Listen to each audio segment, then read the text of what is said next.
All right.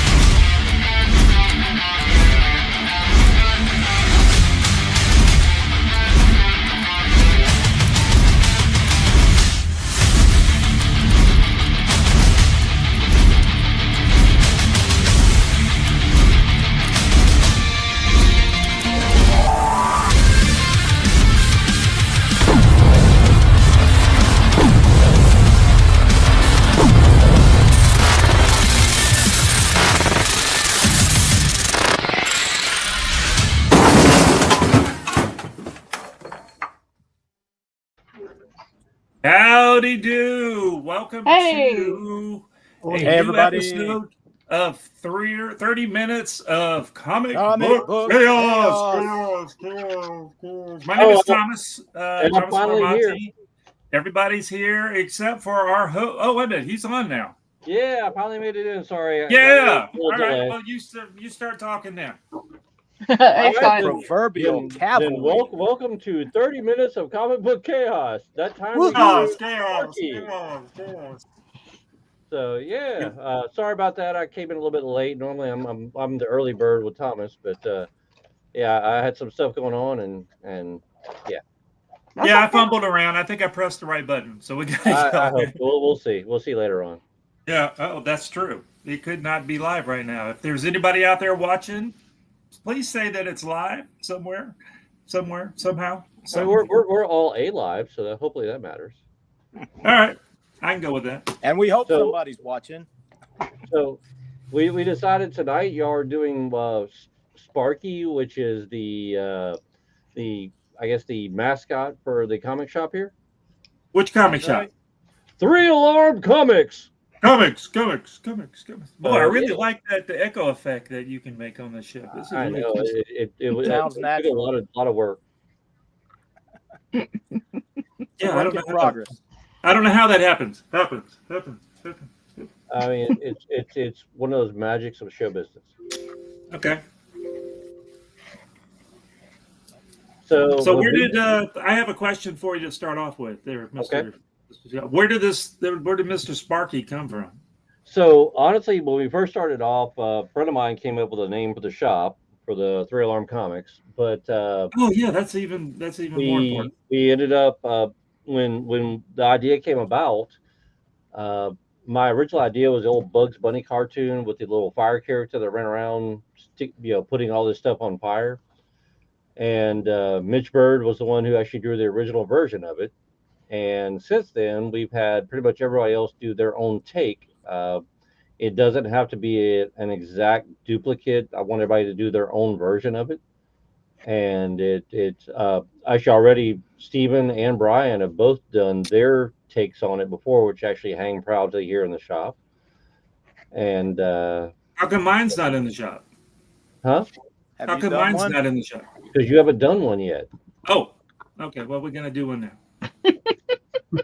Have you done one, Lil? No, sir. This will be my first one. Selfishly, I figured, if we're gonna have another character, like, well, heck, let's do some shameless self-promotion. Nothing wrong with that.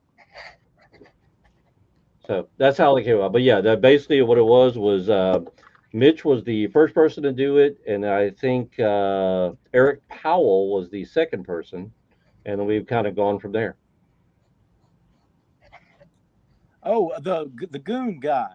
Yeah, Eric did the second version, and then Did you just call some dude a goon? That is so rude. We've had numerous people. We've had, like I said, Brian and Stevens both done one. We've had Mike Grell, Pat Broderick, Scott Collins, Jeff Johnson. So pretty much anybody we've had here at the shop as guests, that's kind of always my thing is, hey, can you do a Sparky for me? And then we just go from there. Awesome. And we are all doing our own interpretation right now. And that's kind of what I like. Like I said, it might be, the great thing is reference, but I always refer people back to that old Bugs Bunny cartoon. And matter of fact, let me see if I can look it up, and I'll bring it up for the original one. But that was always my initial inspiration for it. like when we came up with the name and kind of decided we're going to do a mascot, that was the first thing that popped into my head. Let's see if I can find it here, and I'll bring it up on screen. I think I'm going to do mine a little different today than I had before. I think I'm just going to do all mine in pencil this time. Well, I think that's the best part is, it's just everybody's own interpretation of it. I'm going to do my internal Brian LeBlanc here. Brian LeBlanc. Oh, you mean you're gonna do it up ahead of time and oh nope. That's Brian does that. I don't. No, I do didn't do it this time. And paint some cool stuff on top of it. I didn't do it this time. No, you don't do that if you recall. At the drinking girls, I never planned it ahead of time. It just. Oh. How's your camera doing, Brian? Everything fixed? Yeah, it was wrong. It was wrong for it. Okay.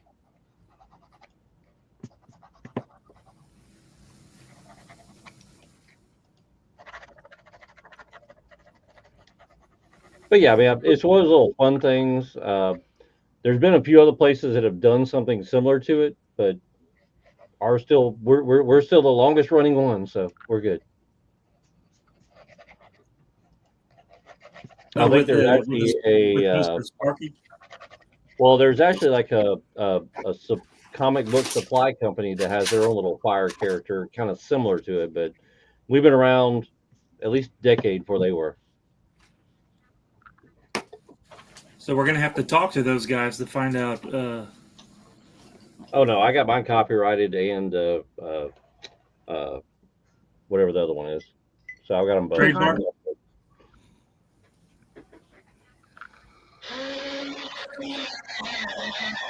Dang! What the heck? The heck was that? Pencil sharpener. Screaming banshee. Pencil sharpener. Oh. Sound like you were torturing one of your cats or something. Yeah. I wouldn't never do that. Oh, you wouldn't live through it if you did. No, Tony kill his ass. No, that's true.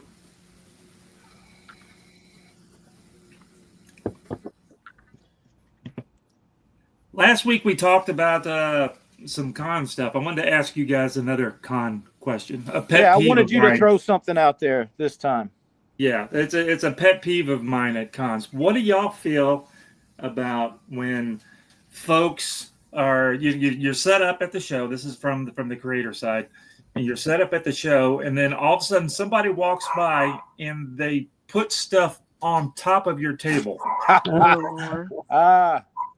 What, and they're not even talking to you. They may be talking to the guy next to you or something. They go, "Can I put this here?" And then they put something on your table.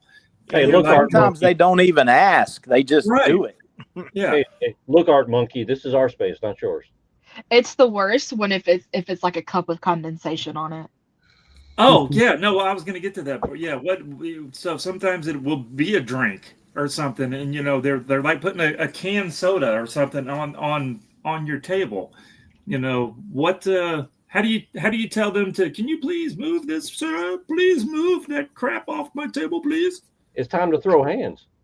Oh, I had someone. Most of the time, they're doing it because they're taking a group photo or a selfie type thing. Yeah, you know what? Let's delve a little bit further into this, because I've never been an artist at a place, but I've been a vendor at plenty of them. And people want to throw stuff on top of your thing so they can stop and block traffic and keep people from shopping at your booth while they take their freaking pictures. I did a show in Tampa a couple of years ago. I guess it was before the plague. And during the show, I thought it was cool until it got a little annoying. There was about 30 Deadpools just stopped, and one of the Deadpools had a boombox. And all of a sudden, they just stopped in front of our table, and they just started for like 20 minutes. And finally, they started playing music, and they were all dancing. It was fun for about 5 minutes, and then it's but no, I'll be honest with you. I know there's going to be plenty of people upset about it, but it really truly is just a matter of respect for me all the way around. It's respect for the vendors who have paid to be there, for the artists who have taken time out of their busy schedule to be there. And don't get me wrong, I'll be the first one to say I've had numerous people get a little more than upset with me. I've had one guy threaten my life one time. Uh, but Jesus. but it's one of those things where it really is just a matter of respect. Yeah. You got to realize that you know and it's not every one of them, but there are certain ones that come in and they're wearing a costume that's 20 feet wide and 30 feet Yeah. tall, Yeah. blocking up aisles and wanting to take pictures right in front of your booth. Hey, there's places outside to do that, or not away from the vendor floor or vendor area or artist floor or artist area. There's tons of other areas to do that. Just kind of politely. I try to be polite, but once the politeness doesn't work, I'm downright rude. I don't care anymore.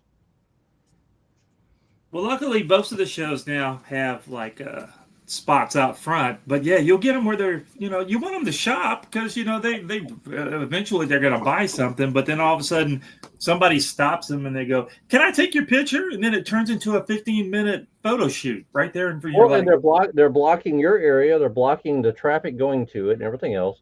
Yeah. Oh, by the way, Tabitha says her daughter Lala says hi, everyone. Hello, Hi. Lala. Hey. But honestly, like I said, Well, she really loves boils Lily. down to just a matter of respect. It's a respect for the people going to the convention, the people looking to shop, the respect for the artists, respect for the vendors. And I look at it this way: if they're going to be doing stuff like that, they have no respect, so I don't have to either. Right. It seems to be a generational thing. You said that word respect, and I don't know if that word applies to this generation the same way that it applied to ours. You know what I mean? You'd be surprised. I've had some younger kids come through who, like I said, they don't realize what they're doing until you actually say something, and they're actually very polite and they'll apologize. Hey, I'm sorry, I didn't realize we were doing that. But then you have other ones who want to call you out and cancel you on social media just because you're there to do a job, trying to do your job, and they're interrupting stopping their fun. Yeah. So, they're Hey, old man, you're giving me a buzzkill, man. The conventions are to have fun. Everybody's there, but there are certain places and certain times to do things. And like I said, there's almost every convention I've gone to has a area set up for cosplayers to go and have their pictures taken. And and don't get me wrong, I have plenty of friends who do it, and they are there to have their pictures taken. They're there to promote their social media. They're there to be seen, and that is fine. But there's a time and a place for everything. In front of your booth or in front of your table is not that time.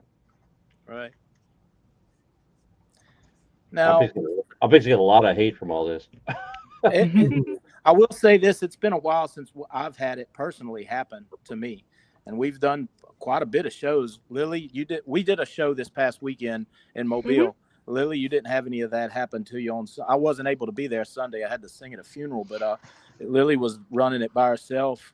You didn't have any of that happen. Wait! You had to do what? I had to sing at a funeral. Oh, we're gonna come back. When I came back, hold on. Wait. Can we get a tape? No.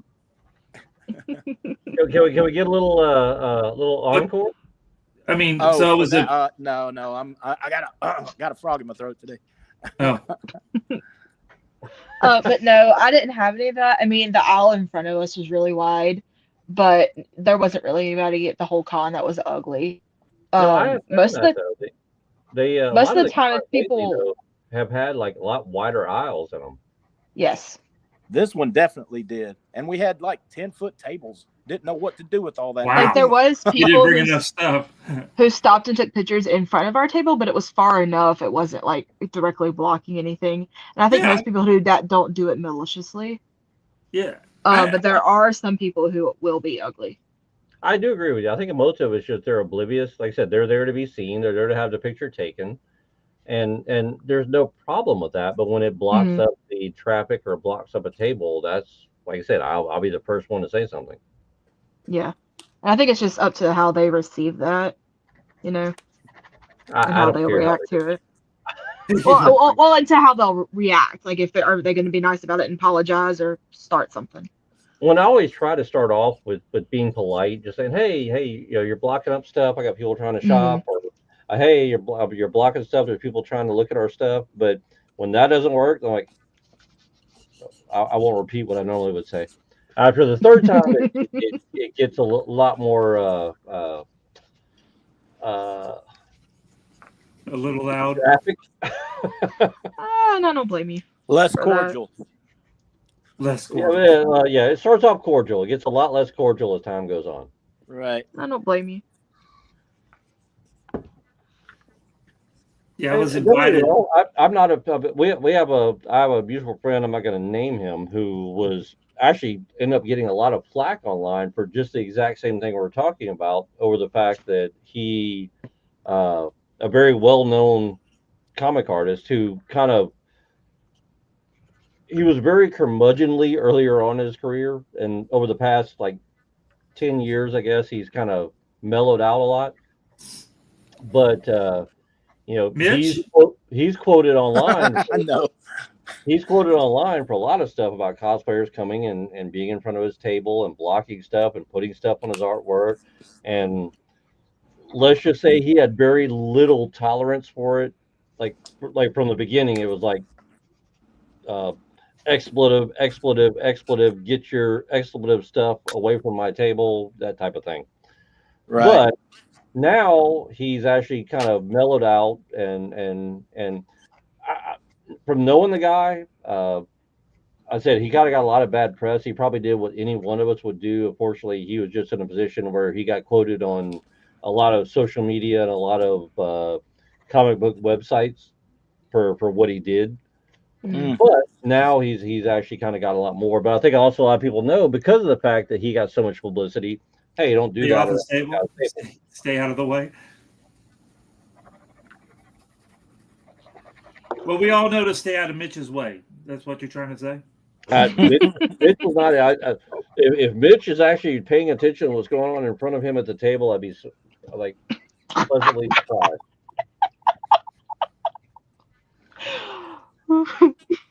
Usually, when he's drawing something, he has got his head down and he's locked in when he does work. We all have a mutual friend. I'm sure she won't mind if I say anything. Tiny. Yes. We actually, big fan of. I know this story. And it was hilarious. For the longest time, she thought Mitch was, I don't want to use the term she did, but a orifice poop comes out of. But because I think we get the point. She first met him, and she was talking to him and talking about how she admired his stuff and really just praising him. And he never looked up, even gave her the time of day, never paid attention to her. So she just walked off. Years later, as we got to know Tiny better, we explained to her that Mitch is very hard of hearing. Unless you're speaking to him in his good ear, he really has neither of them are as good. Yeah, he has no. And it come to find out, even after talking to Mitch, and she did too, Mitch didn't know she was standing there, didn't know she was saying anything. He just, he wasn't ignoring her. He just had no idea. Now those two are the best friends, but that's pretty much it. So, word of advice: if you're walking by and nobody's like giving you any acknowledgement whatsoever, it may not be that they're being a butthead. It may just be they can't hear. Was that when he was at the base? No, that was up in Jackson. Oh, no, I meant the hearing loss. The what now? Hearing loss. When he was in the his hearing loss came. Sure he was in the artillery. Yeah, he was in artillery. So, and yes and no, because he did a lot of. I was in artillery too, and where he was at, where I was at, we weren't really subject to a lot of that. I just think it's a genetic thing for him out there, or maybe it's him listening to the, BET late at night, looking at the big booty girls dancing. I don't know. But he has been like that all these years. I remember back in school, he was like that. Yeah, he's got one ear that he can't hardly hear out of whatsoever, and his other one he could hear fairly well out of. Huh.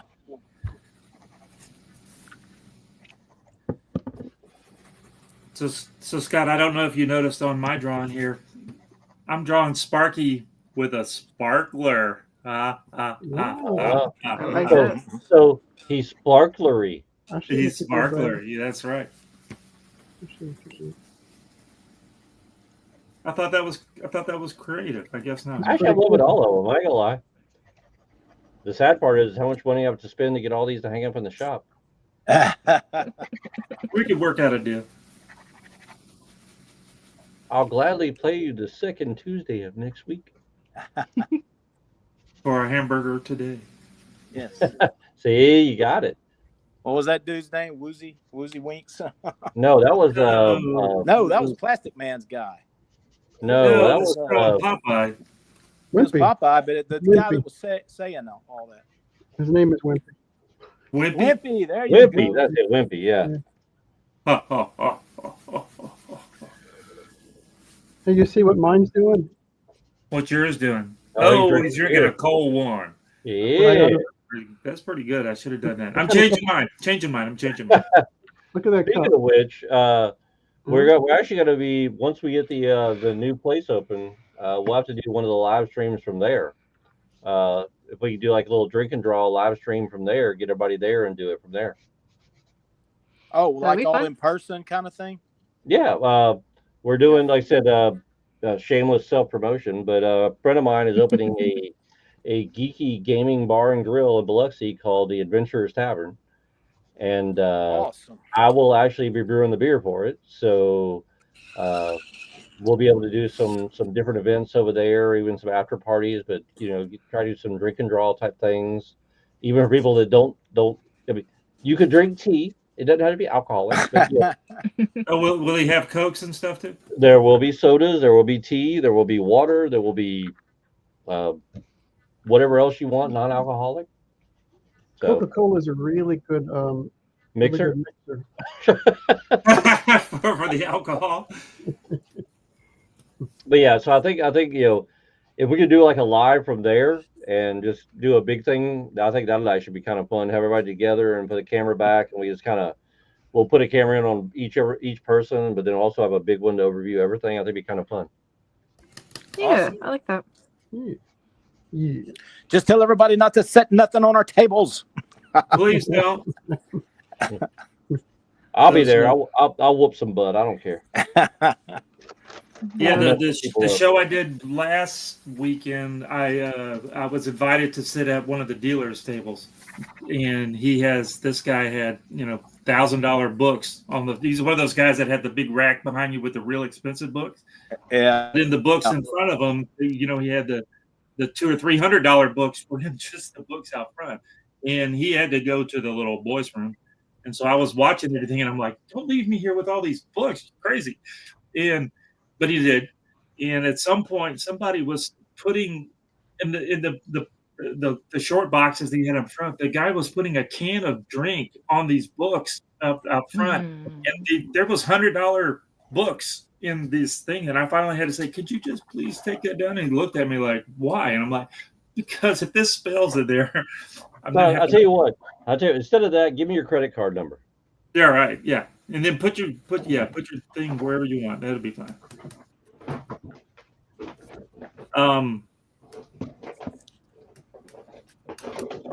So next month is the spooky month, right? Yeah. Actually, starting tomorrow. Are we still in? Tomorrow is the spooky month. That's right. This is the last day, right? Yeah, 30th. So I think I'm gonna put out. I think we should do. I got an idea. Drawings. What's up? What is it? Your stuff. Something. I got a theme for next week if y'all want to do it. What's up? It means it'll cost me more money. Is it gonna be Haunted Mansion? Yes. I already drew you that was coming. Oh no! Dude, if I'm going to do some selfless, stuff, then might as well go ahead and do it. Yeah, I think right. At least 1 week. It may not be next week, but I think 1 week for this month should be Haunted Mansion. Hell yeah!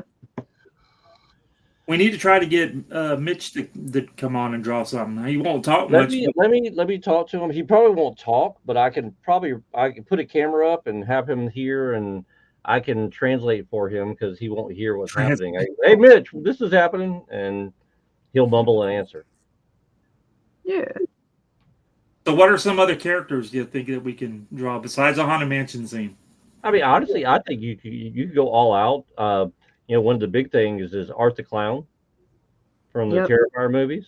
And I think that would be fun. But honestly, I almost want to go old school and say do a Universal Monsters one. Pick whatever character you want, Universal Monsters for 1 week. Oh, that would be fun. We've been doing a lot of those on our Archie covers. Yeah. Then you could do a slasher week where you could pick like Jason, Freddy, Michael Myers, whatever you wanted to do. I like that. But I still I think 1 week ought to be nothing but Creature from the Black Lagoon. Ooh. I'm very okay with that. He is extremely popular. Even more so than any of the others. But Haunted Mansion should be included in there. Yes. But even with Haunted Mansion, there's so many different characters to choose from. Well, yeah, that's where you can just have fun. If I will try, if he's in the States, I could try to get us a guest person on. He wouldn't be an artist per se, but he is somebody who was actually in the Eddie Murphy Haunted Mansion movies. Mm. Oh, wow. Okay. Oh, the good one, huh? So, yeah, he was, is it Ezra was the small one? No, not Ezra. How about we get somebody from the Muppet Haunted Mansion movie? That would be good. He was Gus in the Eddie Murphy Haunted Mansion movie. Oh, wow. So if I could talk to him and he's free, we might be able to get him to come in and just give some stupid commentary. I'll have to watch that movie again for reference. You've actually met him before. He was Deep Roy. Yeah. Yeah, he was in the original or the Eddie Murphy Haunted Mansion movie. Oh, okay. I didn't realize that. Yeah. Matter of fact, last time he was here, he ended up bringing me some of the prosthetics that he used for the movie itself. Oh, that's awesome. Yeah, Drew, I painted him once. Yeah, you did a picture we had for him here. Mm-hmm. Or a painting. I remember seeing that on the wall. Yeah. I was pretty happy with that painting. Oh, he was too. He loved the thing. Cool. Speaking of which, I think he asked me last time I talked to him. He's like, "Hey, can you give me the contact information? I'd like to make some prints of that, but I want to make sure I pay whoever did it to do it." So, I told him you charge him like $3.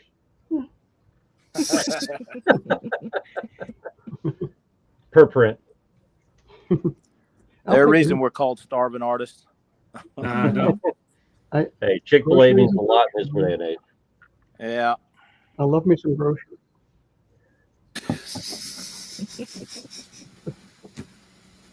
And then actually, I want to try to get a few other people to come in here. One of the persons I talked about earlier, I talked to him, and he said he would be willing to come in and have fun with us. And then somebody we had here a few weeks ago who also wants to come in and be a part of it too. Oh, cool. Problem is getting him to stick to 30 minutes is going to be a chore.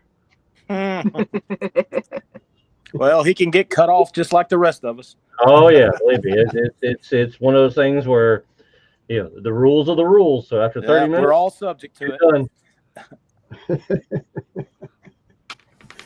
I'm like, I gotta lie. It was timed too perfect last time. Like, hey Brian, what are you thinking? Well, and then the freaking yeah.